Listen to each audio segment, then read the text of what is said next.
You know what Steph Curry looks like shooting from here. Imagine him shooting from here, consistently. To be honest, it wouldn't make a difference. But what if Steph was able to take his threes from here? This actually happened, and Steph's dad was part of it, as was Steve Kerr. The first season this was implemented, Kerr had a higher chance of making a three-pointer than missing one that season. In the 94-95 season, the NBA had a dream, and that dream was to get players to chuck more threes. So what did they do? Made it easier to make one. In the Steph Curry era, a change like that would cause an uproar, especially since players started doing the complete opposite. There's literally nicknames for this. Logo Lillard, bang! Harden step back, bang! Add all this to the fact that the average 2020 NBA team is launching a ridiculous average of 34 three-pointers a game. Even the centers are getting their shots in. It wouldn't be crazy to come to the conclusion that the league has to do something about the rampant three-point craze. While it'll probably never happen, and it shouldn't, it's funny to see the league come full circle in just 25 years. Why do we say that? Because in the 94-95 season, the NBA had the opposite problem of the one we face in 2020. Scoring was down, and the league had to do something. So they did the unthinkable and shrank the three-point line.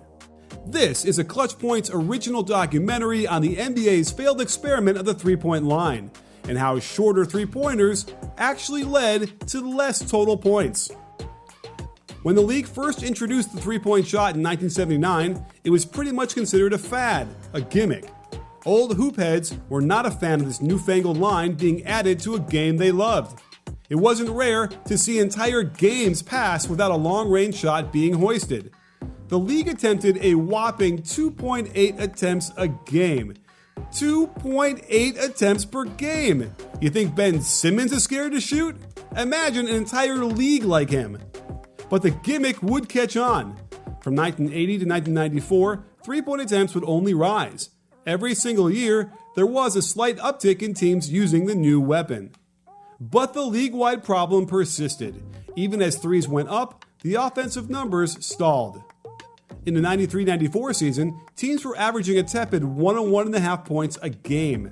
That's nearly 10 points less than what teams are putting up by 2020. 10 points might not seem like much, but fans were clamoring for offense. For a casual fan, watching a game end 81-80 as both teams shot below 40% from the field wasn't exactly enthralling. The NBA's hand was forced. It shrank the three-point line to 22 feet all the way around. Essentially, all three-pointers were now the distance of the short corner three that teams love so much today. Instantly, attempts shot up. Guys were hoisting and hitting at a higher rate than ever. In 93-94, only 18 guys hit 100 threes or more. With the short three-point line, 40 guys hit that mark. But the move didn't have its intended effect. Scoring actually decreased. In the 3 years of the line's shrinkage, average points per game went down every year.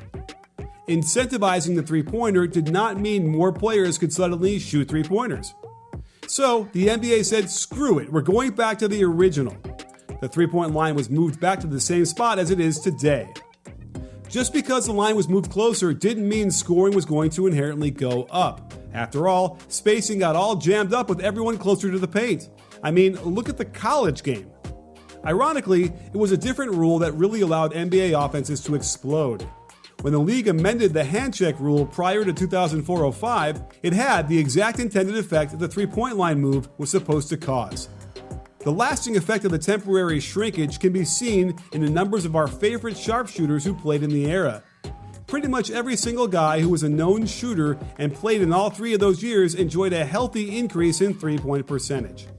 John Stockton and MJ had 3 of their top 5 three-point shooting seasons in the years of the shortened line.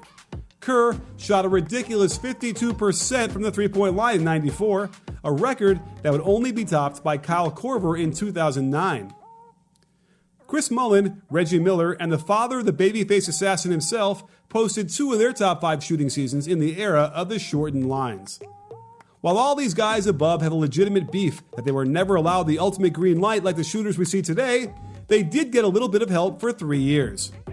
Before the NBA gives serious thought to moving back to the three-point line in order to curb the offensive storm that has taken over the league, perhaps they should look back at the failed experiment in the 90s. Or, maybe not. Anyway, can we really expect guys like Curry and Dame to mind an extra foot at this point? Not at this rate.